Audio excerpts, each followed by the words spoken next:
curva, una cuadrática completa, yo ya me elimino pues todo ese análisis de sacar el segundo y el tercer término y obtengo del punto 00 y del punto 6200, ya obtengo la ecuación que uso para determinar mi parábola,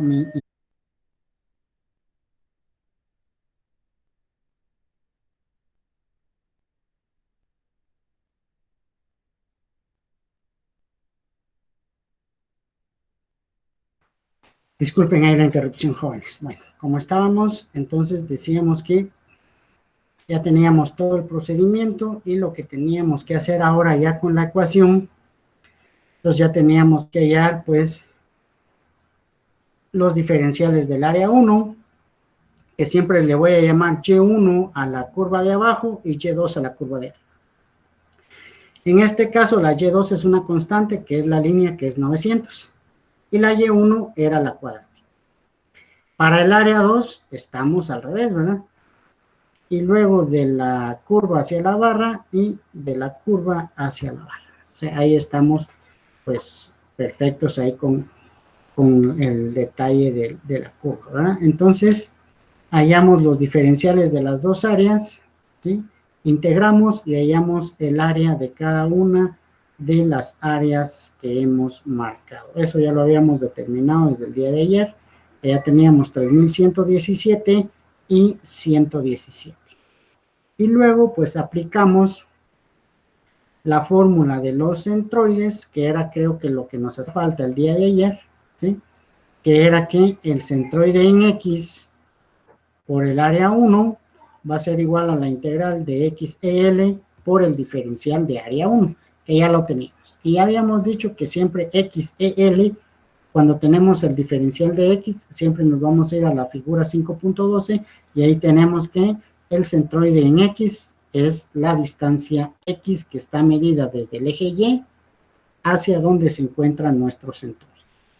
Entonces, procedemos a integrar, ¿verdad? Primero, obviamente, hacemos la multiplicación de X por el diferencial del área y integramos, obviamente, tenemos que integrar nuestra primera parte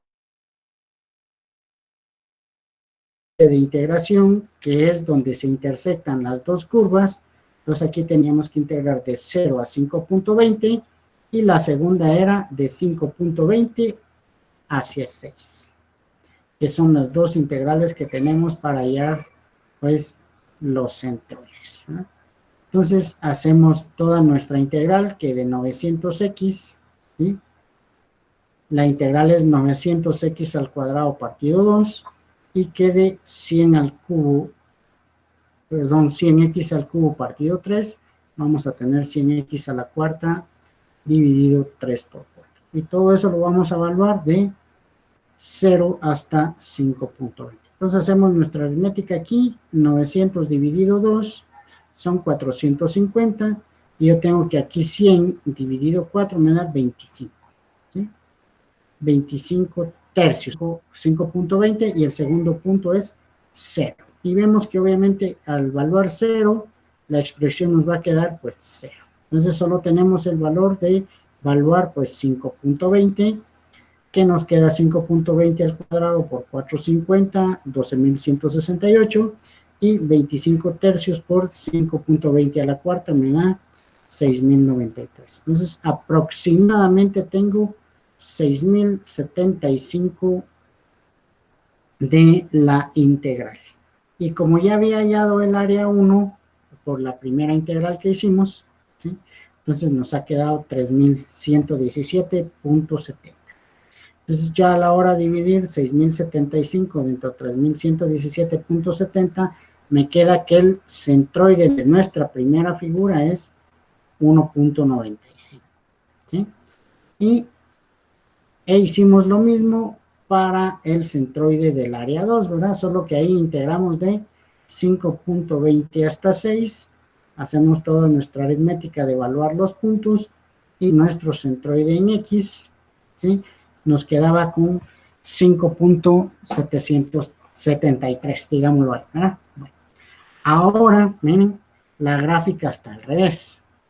porque yo ya definí mi gráfica y yo tengo al revés, ¿no? Entonces, X1 lo estoy midiendo del vértice hacia acá, ¿sí? O sea que el punto B está aquí abajo, ¿sí? Y el punto A es el que está aquí donde me indica a mí los 900. Ya que mi centroide yo lo he tomado de esta parte hacia la derecha. ¿Qué significaría básicamente de esta parte, ¿sí? hacia, hacia la izquierda, ¿no? Entonces, obviamente cuando yo hay, ¿sí? el centroide aquí que me ha quedado de 1.95, ¿sí? Entonces yo voy a tener precisamente que el punto B para acá, que es mi 1.95. Y lo mismo voy a hacer con el centroide en 2, porque me ha quedado 5.73, pero como yo tengo mi gráfica al revés, el 5.73 va de B, ¿bien? Hasta acá, ¿bien? Entonces, obviamente estoy en lo correcto, ¿verdad? 5.73. Pero si yo hago la sumatoria de momentos en A, al 6 le voy a restar los 5.73 para obtener la distancia de A hacia el centroide en esta pequeña área de aquí. Entonces, volvamos acá, ¿sí? Y yo ya tengo, miren que el área más grande tiene 1.96, está medida desde aquí hasta acá. Me ha quedado de 4.05. ¿Es comprensible? Pues sí, 4, ¿no? Y la X2 me ha quedado de 0.27. Pues es comprensible, sí, porque solo tengo este pequeño espacio de área hacia acá, ¿no? Entonces, estamos bien. Entonces, ¿qué vamos a hacer ahora? Pues ahora nos dice que cuando tenemos una viga que está empotrada en una pared, ¿sí? Tal como lo indica acá, aquí ya tenemos, pues, tres incógnitas. La primera es AX, la segunda es AY y la tercera es que aquí se forma un momento, ¿sí? Un momento en A.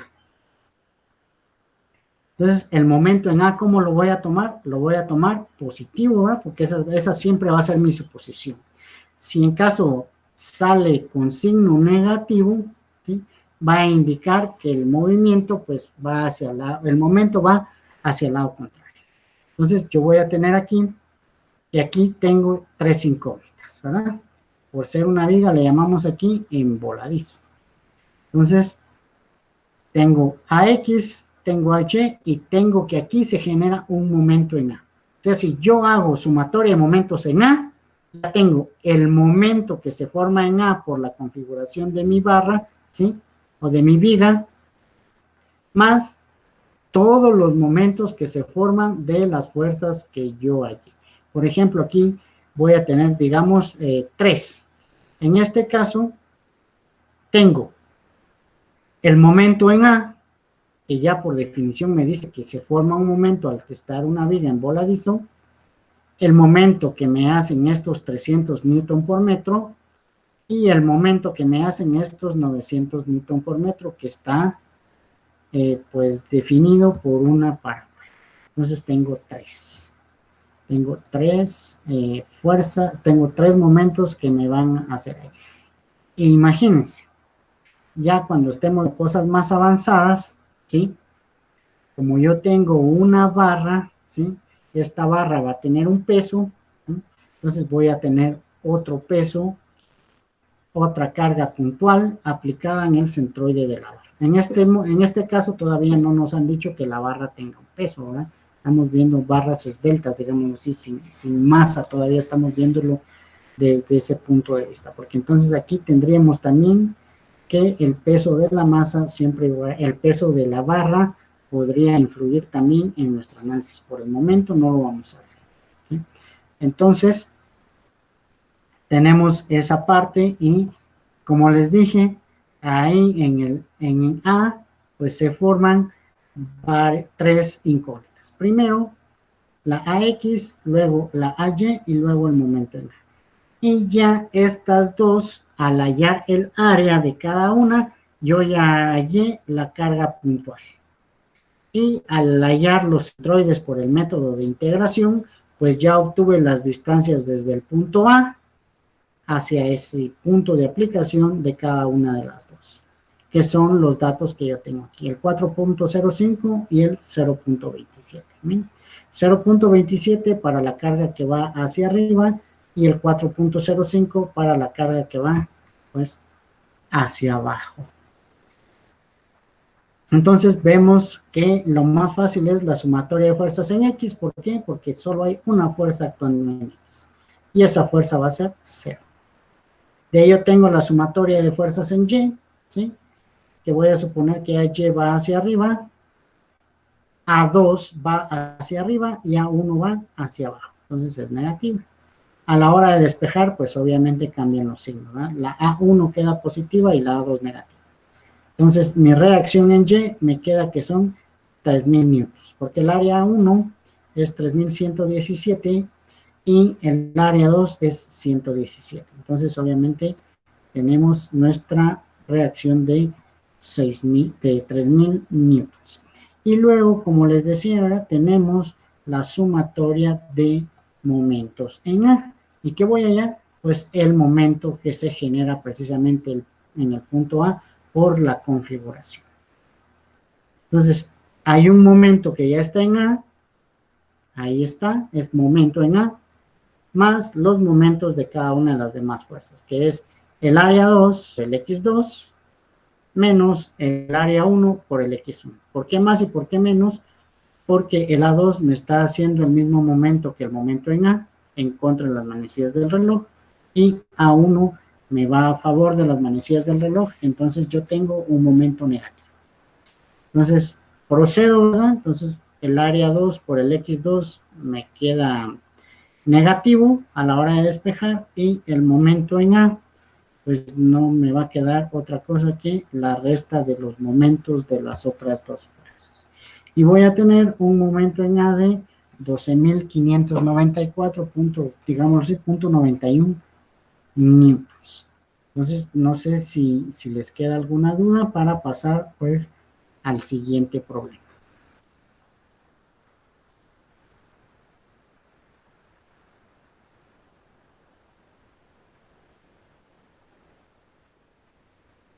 No, pues obviamente yo ya empecé a subir los videos, ¿verdad? Y ya hoy por la tarde tenemos que, voy a subir ya al menos que tengan la resolución de los problemas, aunque no tengan todavía los videos, porque sí cuesta un poquito la descargada y la subida al YouTube, ¿verdad? Entonces vamos un poquito atrasados ahí. Pero si no hay ninguna duda, ningún comentario, vamos a pasar al siguiente ejercicio, ¿verdad? Que aquí ya, como ya les hice varios ya les hice dos de cargas aplicadas en vigas, ahora vamos a ver uno de las cargas de las superficies sumergidas. Aquí básicamente en este tipo de problemas, las cargas que vamos a encontrar son básicamente volúmenes. ¿Por qué? Porque tenemos la sección transversal que nos muestra cada figura y por lo regular se nos va a dar un ancho, ¿sí? O sea, si lo vemos desde este punto de vista, que este fuera X y aquí fuera, perdón, si este fuera X y este fuera Y, el ancho que nos están dando este tipo de problemas va a estar sobre el eje X. O sea que vamos a tener básicamente una estructura en 3 dimensiones, ¿sí? A la cual le tenemos que hacer básicamente lo mismo que estamos haciendo. Por ejemplo, voy a leer el problema, ¿sí? Y les voy a ir explicando poco a poco, ¿verdad? Entonces dice, la sección transversal de un dique de concreto tiene la forma que se muestra en la figura. Para una sección del dique de 1 metro de ancho. Ese metro de ancho es el que es la profundidad, digamos, de C para atrás, digamos, para dentro de la hoja, ¿sí? Aquí ya están todas las medidas en el eje XY y este 1 metro de ancho está sobre el eje Z, ¿sí? Entonces dice que vamos a determinar la resultante de las fuerzas de reacción ejercidas por el suelo sobre la base AB. O sea que entre el punto A y el punto B existe otro punto, digámoslo así, intermedio, que yo ahorita no lo conozco, ¿sí? No sé dónde está, donde se van a dar las reacciones en el suelo, ¿sí? El inciso B me pide el punto de aplicación de esas resultantes, o sea que tiene que haber una distancia, digámoslo aquí, si tomamos el A como el 0,0, tiene que haber una distancia de A hacia el punto de aplicación de esas resultantes, que ahorita tampoco no lo conozco. Y el inciso C dice la resultante de las fuerzas de presión ejercidas por el agua en la cara BC del dique. Si ustedes logran ver, ¿sí? La cara BC está compuesta por una parábola, ¿sí? Y luego yo tengo una constante de este punto a este punto, ¿sí? Entonces, como siempre, ¿sí? Aquí lo primero que tenemos que tomar en cuenta es que ya tenemos el peso específico del agua y el concreto o la densidad del agua concreto, ¿sí? Cuando estemos en medidas en el sistema internacional, lo que vamos a usar es la densidad. Y cuando estemos en el sistema inglés, vamos a usar, pues, el peso específico. Obviamente yo los apunté ahí, ¿verdad? No muy se mira, creo yo, el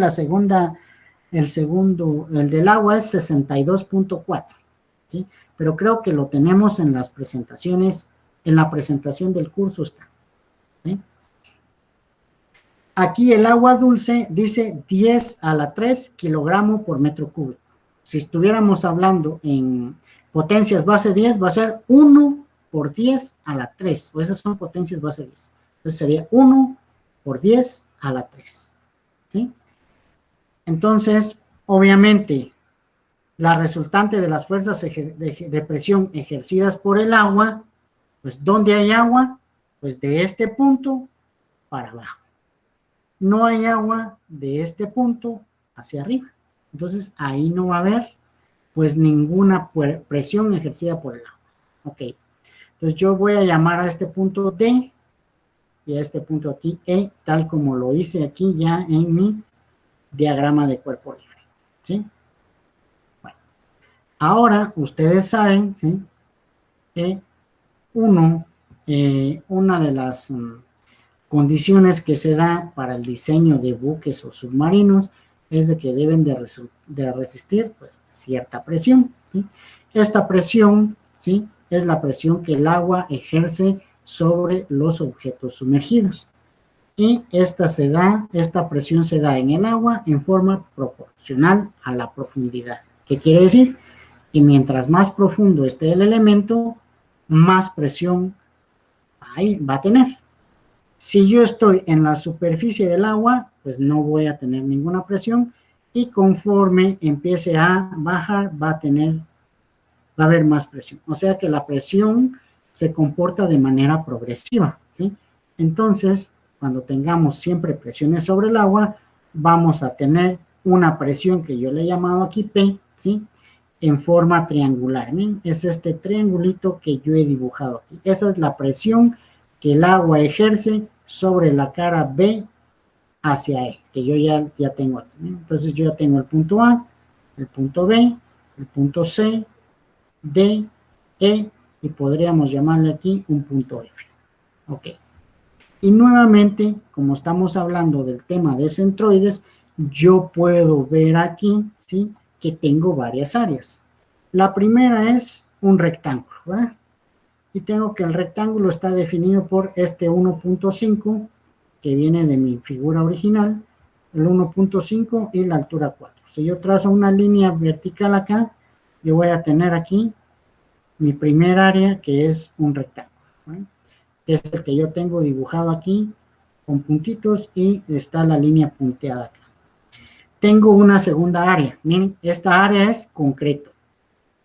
Esta segunda área de aquí, ¿sí? Si nos vamos a la figura de centroides, Vamos a ver si la puedo localizar ahorita rapidito, ¿sí? De los centroides.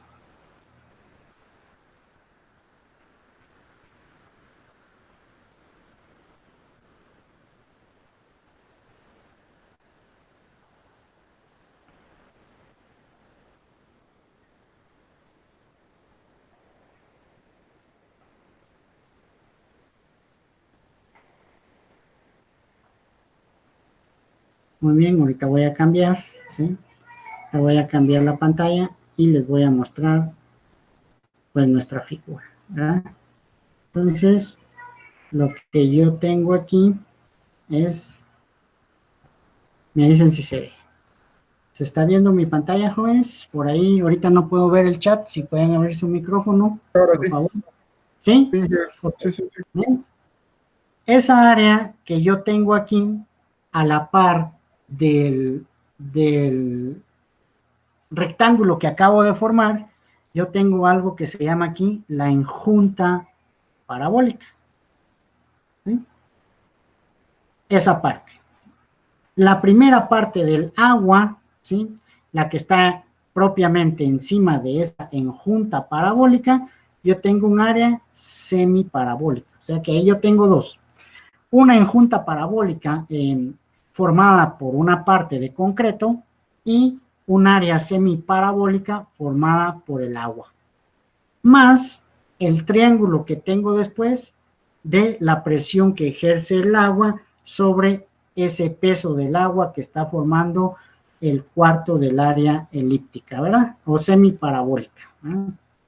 Mejor dicho, el área semiparabólica. Entonces, de esta figura, que es la 5.8a, yo voy a tomar las fórmulas para el área semiparabólica, que son las que están aquí arriba, que es 3a octavos, 3h quintos y 2AH tercios, que la primera es el centroide en X, el segundo es el centroide en Y, y el tercero es el área, y me voy a llevar también las fórmulas de mi enjunta parabólica, que son 3A cuartos, 3H décimos y AH tercios.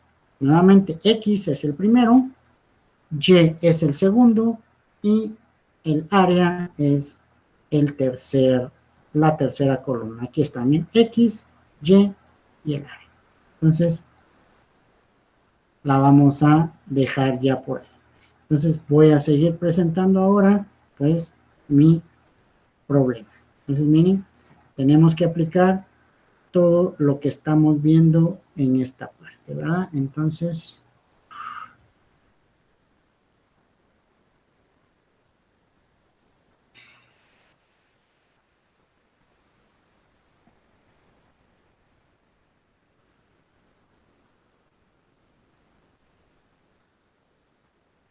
regresé ya al problema, ¿se ve?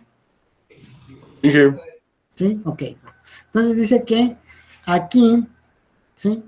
Por medio, obviamente, de centroides, ya saben que a la hora de hallar yo el área es como que estuviera hallando las fuerzas, solo que aquí son fuerzas volumétricas. ¿Por qué? Porque yo voy a hallar el área, ¿sí? Que tengo aquí y también la voy a multiplicar por el ancho que me dieron, digamos, aquí en el eje Z.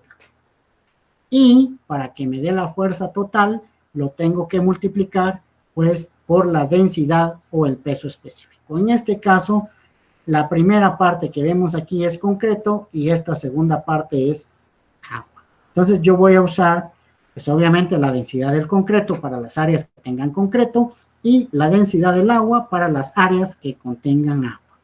Entonces, como les expliqué, ¿verdad?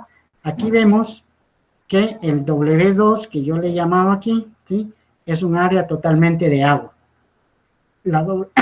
Perdón. La W3, esta es un área semiparabólica. Y la W3, como les expliqué, es una enjunta parabólica. Y el W1 tengo, obviamente, un rectángulo y la presión que ejerce el agua sobre esta parte, que es un triángulo. Miren, entonces tengo 1, 2, 3, 4 figuras. 2 figuras llevan concreto y 2 figuras llevan agua. Entonces, Obviamente la carga que yo tengo aquí, o sea, digamos, el extremo de este triángulo va a estar definido por la ecuación que vimos anteriormente, ¿verdad? En la teoría, que W va a ser igual a B por P, y P es la presión manométrica. Y pues la presión manométrica no va a ser otra cosa que el peso específico por la altura. ¿Por qué lo multipliqué yo por la gravedad? ¿Alguien tiene alguna idea de que por qué hice yo esta multiplicación aquí por la gravedad? Dejo abiertos los micrófonos, por favor.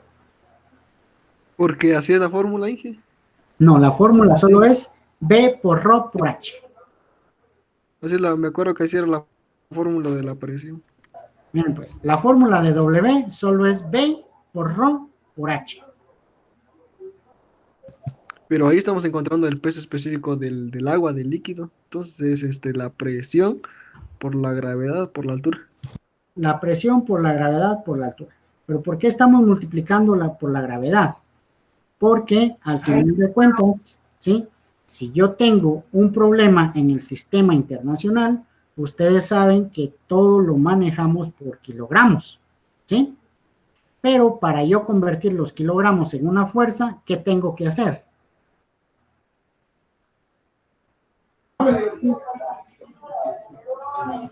Por ejemplo, ¿en qué está el peso? En kilogramos. De kilogramos. Que el peso sea una fuerza. Perdón, la masa está en kilogramos. ¿Qué hacen que la masa sea una fuerza? La gravedad. La gravedad.